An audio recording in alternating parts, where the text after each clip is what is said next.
28 ans plus tard, la Norvège est de retour en Coupe du Monde et les gars, le groupe France, Sénégal, Norvège, Irak, ce groupe-là, il va falloir s'accrocher parce que, waouh, le match de la Norvège face à l'Irak, le match, il était très, très, très intense. Je me suis dit, je vais débriefer ça, franchement.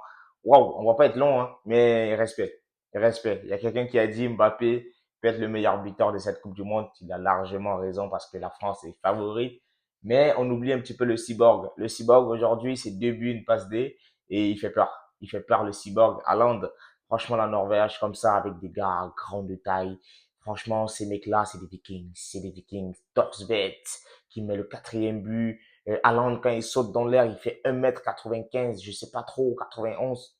Quand il saute dans l'air, c'est trop. Franchement, c'est trop. 2 buts comme ça, Erling Haaland aujourd'hui. La Norvège, franchement, collectivement, ça joue, ça joue, ça joue. C'est pas franchement huilé à 100%, mais j'avais déjà vu le match Norvège-États-Unis et j'avais pris peur un peu. La Norvège, je m'étais dit, ah, tout ça, mais je pense que la température, tu sais, chez eux en Norvège, là-bas, en Europe du Nord, il fait un peu froid.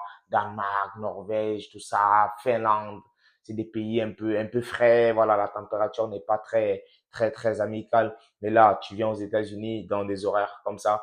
Franchement, il y a un petit peu la chaleur. Mais vu que le match était un petit peu, voilà, en début de soirée, ici en Amérique, voilà, la Norvège, ils ont réussi quand même à dérouler leur jeu. Par contre, l'Irak, fier, peuvent être fiers d'eux, parce que en première mi-temps, ils ont répondu présent. Ils ont vraiment répondu présent et ils auraient pu mettre ce deuxième but-là. Ils ont réussi à faire douter la Norvège.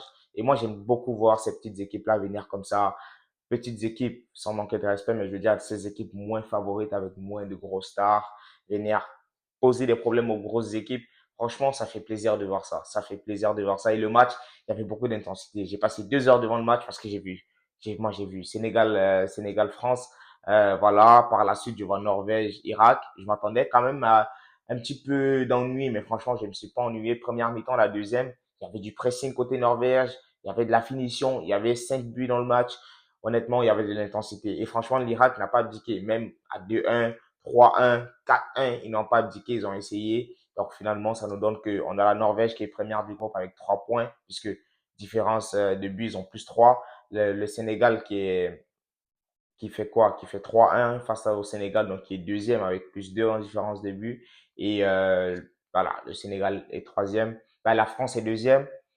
Le Sénégal est troisième, l'Irak est dernière. Et le prochain match, il me semble qu'on a France-Norvège. Ce match va être très décisif et on prie tous pour avoir un match nul. Parce que si on a un match nul, ça donne quand même une chance aux... Ah, peut-être un match nul ou une victoire. En tout cas, il faut vraiment, parce qu'en tout cas, en termes d'intensité, on va se régaler dans ce groupe-là. Franchement, ça va être un groupe qui va se disputer jusqu'à la fin. Parce que le Sénégal, en battant peut-être l'Irak, vient à 3 points également et il va falloir se battre. Donc, ça reste un groupe où les 3 premiers vont relativement se qualifier, mais pour ça, il va falloir que notre équipe du Sénégal, qu'il se mette bien. Parce que j'ai fait le débrief où j'ai parlé du match du Sénégal contre la France et voilà, le Sénégal qui a bien commencé en première mi-temps, mais qui a un petit peu abdiqué physiquement. Cette équipe de Norvège, eux, Haaland d'ailleurs, son doublé, c'est sur un pressing de gardien, il a paniqué, pas doublé. Franchement, il est en forme. La saison en club est finie depuis avec Man City. Le gars, ça se voit qu'il s'est mis en forme. Je le vois courir, je me dis, mais ça c'est un cyborg.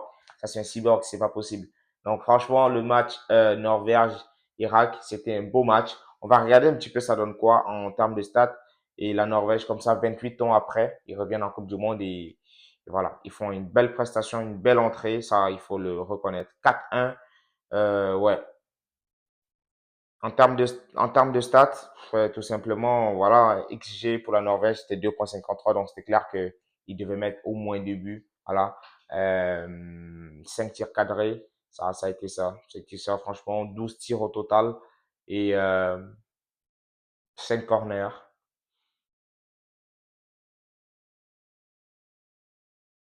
C'est quand même une équipe qui a du ballon parce ils finissent le match avec 536 passes. C'est ça que je regardais.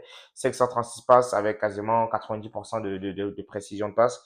Moi, je les ai vus. Après, bah, c'est vrai que l'Irak, voilà, c'est pas, mais quand même contre la France, il va falloir se méfier parce que les Français, ce qu'on avait face au Sénégal, il va falloir se méfier. La Norvège, dans la finition, ils sont impeccables.